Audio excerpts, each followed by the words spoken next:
देश दुनिया की हर वड्डी खबर दे लई हुणे डाउनलोड करो number 1 news app Dainik Savera times. और अब ये हमारे किसानों पे झूठे मुकदमे कर रहे हैं। ये लाल किले का पूरा कांड इन्होंने खुद कराया कि नहीं कराया है?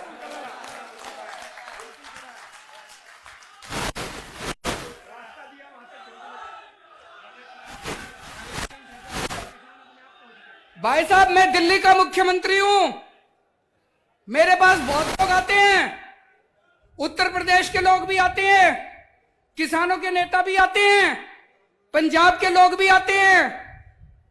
सबने मेरे को आके कहा, जी उस दिन उन्होंने जानबूझ के रास्ता दे रहे थे, बोले हमको तो दिल्ली का रास्ता नहीं आता था। वो खड़े थे और कह रहे थे इधर से जाओ, इधर से जाओ, इधर से जाओ, जानबूझ के उधर भेज रहे थे। और जिन्होंने झंडे फहराए वो इनके अपने कार्यकर्ता थे। हमारा किसान कुछ भी हो सकता है, हमारा किसान अपनी जान दे सकता है, हमारा किसान देशद्रोही नहीं हो सकता।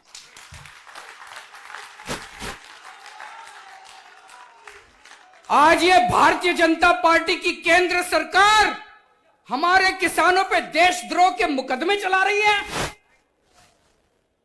इतनी हिम्मत तो अंग्रेजों ने नहीं करी थी। अंग्रेजों ने हमारे किसानों पे देशद्रोह के मुकदमे नहीं चलाए थे। तुम हमारे किसानों पे देशद्रोह के मुकदमे चला रहे हो। हमारे किसानों को आतंकवादी बोलते हैं। मैं आपसे पूछना चाहता हूं, तुम सारे आतंकवादी हो? पूछना चाहता हूं, आतंकवादी हो तुम सारे? दोस्तों, ऐसे हजारों लाखों किसान हैं। एक किसान के दो बेटे हैं। एक बेटा भाई साहब आपको देश के बॉर्डर पे मिलेगा और दूसरा बेटा आज आपको दिल्ली के बॉर्डर पे मिलेगा।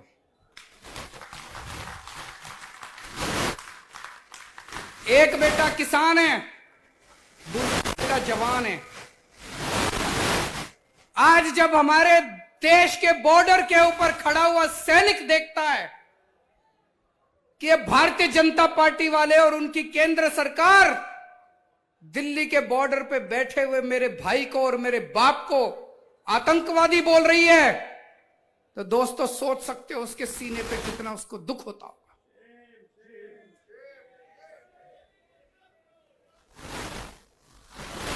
दोस्तों, हमने शुरू से कंधे से कंधा मिला के इस आंदोलन में हिस्सा लिया है। मेरे को याद है जब पंजाब के किसान चले थे, हरियाणा क्रॉस कर रहे थे, जगह जगह उनके ऊपर वाटर कैनन छोड़े गए, बैरिकेड लगाए गए, लाठियां बरसाई गई।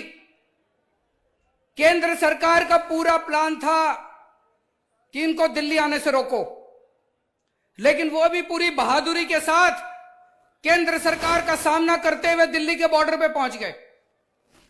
फिर केंद्र सरकार ने प्लानिंग बनाई कि चलो इनको दिल्ली में आ जाने दो। ये दिल्ली में आ गए, उसके बाद इनको सबको पकड़ के जेल में डाल देंगे। केंद्र सरकार ने मेरे पास एक फाइल भेजी। फाइल में लिखा था दिल्ली के 9 बड़े बड़े स्टेडियम को जेल। भाई साहब, अपनी कितनी अच्छी है, वो जेल बनाने की पावर मेरे पास है, इनके पास नहीं है।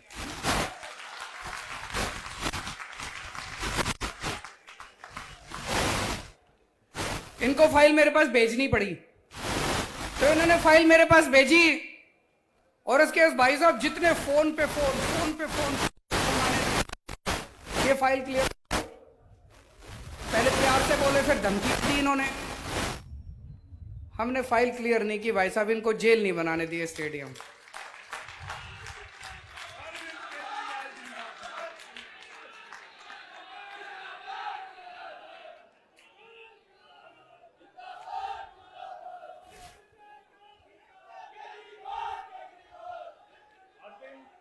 उस टाइम अगर हम ये जेल बन जाने देते स्टेडियम, ये सबको उठा के जेल में डाल देते और जेल में पड़े रहते सारे जने। मेरे को याद है, मैं अन्ना आंदोलन में, जब हम अन्ना आंदोलन में हुआ करते थे तो कांग्रेस ने भी ये सारे स्टेडियम जेल बनाए थे। मैं भी कई दिन इन स्टेडियम में जेल में रह चुका हूं। मेरे को पता था अगर सारे किसानों को उठा के इन्होंने स्टेडियम में डाल दिया, सारा आंदोलन टाइम टाइम फिस हो जाएगा, सारा आंदोलन खत्म। हमने अरविंद केजरीवाल, किसान एकता, किसान एकता।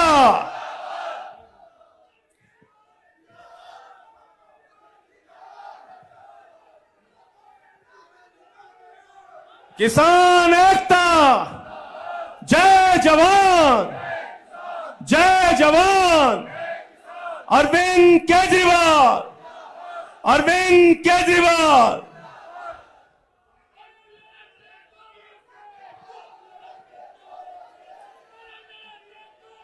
तो दोस्तों, इनको हमने जेल नहीं बनाने दिया। और जब से किसान दिल्ली के बॉर्डर पे आके बैठे हैं, हमारी सरकार की तरफ से, हमारी पार्टी की तरफ से, तन मन धन से हम उनकी पूरी सेवा कर रहे हैं। मेरे सारे विधायक, मेरे सारे मंत्री, हमारे सारे कार्यकर्ता, हमारे सारे सरकार के अफसर, उन सबको लगा रखा है। खाना बनाने में, लंगर लगाने में, मैं ये नहीं कह रहा हम ही कर रहे हैं, वहां पे बहुत लोग हैं, कई और संस्थाएं भी कर रही हैं, सारे मिलके कर रहे हैं। लेकिन पानी की व्यवस्था करने में, टॉयलेट की व्यवस्था करने में, वहां पे फ्री वाईफाई की व्यवस्था करी, वो सारी व्यवस्थाएं करने में पूरी मदद कर रहे हैं। जय जवान, जय जवान। अरविंद केजरीवाल। और दोस्तों, फिर 28 जनवरी थी ना जी, जब 28 जनवरी की रात को जो कुछ हमने टीवी पे देखा वो यकीन नहीं हुआ। हमारे देश के महान किसान नेता बाबा महेंद्र सिंह टिकैत के सुपुत्र राकेश सिंह टिकैत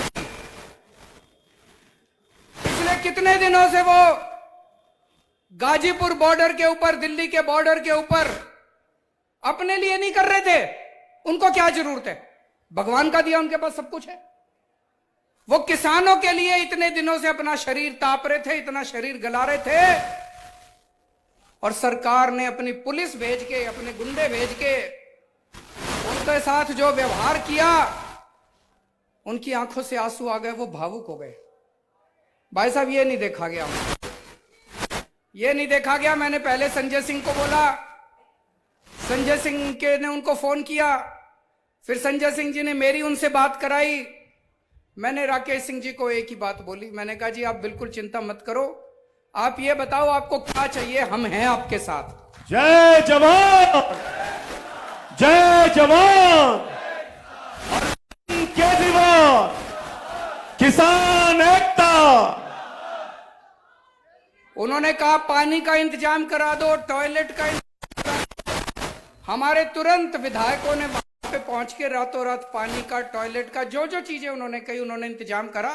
और हमने कहा आप डटे रहो, हम आपकी पूरी तरह से साथ हैं, हिम्मत मत हारो, बस सारा देश के किसान आपकी तरफ देख रहे हैं। दोस्तों, ये बीजेपी वाले घूम घूम के कह रहे हैं, केंद्र सरकार के मंत्री घूम घूम के कह रहे हैं, ये कह रहे हैं एमएसपी है, एमएसपी था, एमएसपी रहेगा, कह रहे हैं ना, चारों तरफ टीवी में रोज सुनते हैं जी।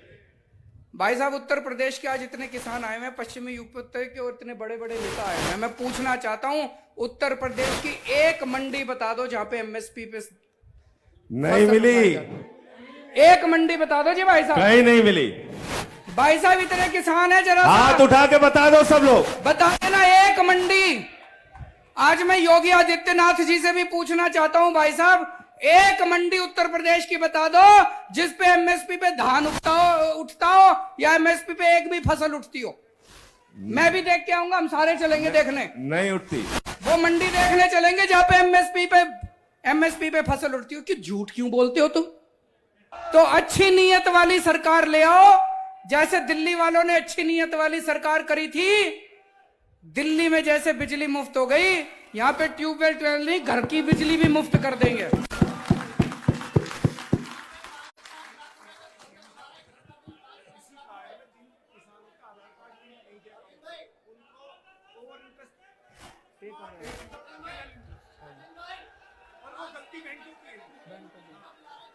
बहुत सारी समस्याएं हैं जी, चारों तरफ से आवाज उठ रही है। किसानों की जिस तरह से समस्याएं इन्होंने कर रखी है, सिलेंडर लेके आ गए उधर। वो भाई साहब सिलेंडर ले आए गैस का।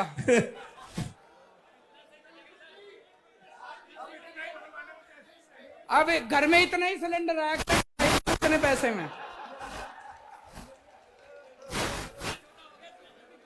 तो दोस्तों, एक बड़ा पेचीदा प्रश्न है। लोग कह रहे हैं जी लाखों लाखों किसान सड़कों पे उतरे हुए हैं। जब इतना बड़ा किसानों का आंदोलन चल रहा है, तो भाई साहब केंद्र सरकार ये कानून वापस क्यों नहीं ले रही? केंद्र सरकार की क्या मजबूरी है? केंद्र सरकार ने इन पूंजीपतियों के सामने क्यों घुटने टेक रखे हैं? वो कह रहे हैं भाई साहब एडवांस ले रखा है इन्होंने, बयाना ले रखा है इन्होंने, बयाना उठा रखा है इन्होंने। All world open challenge 17 time gold medalist मियां रफीक मोहम्मद, पंडित, मौलवी, बेगम, तांत्रिक, इन्हां चोरा ठग्गां तो सावधान। स्पेशलिस्ट वशीकरण, सट्टा नंबर, लव मैरिज, पति पत्नी च अनबन, विदेश च पक्का होना, कारोबार दा ना चलना, सिर्फ 31 घंटियां विच समाधान। फ्री फ्री फ्री मियां रफीक मोहम्मद। मोबाइल 84 374 94 647, 84 374 94 648।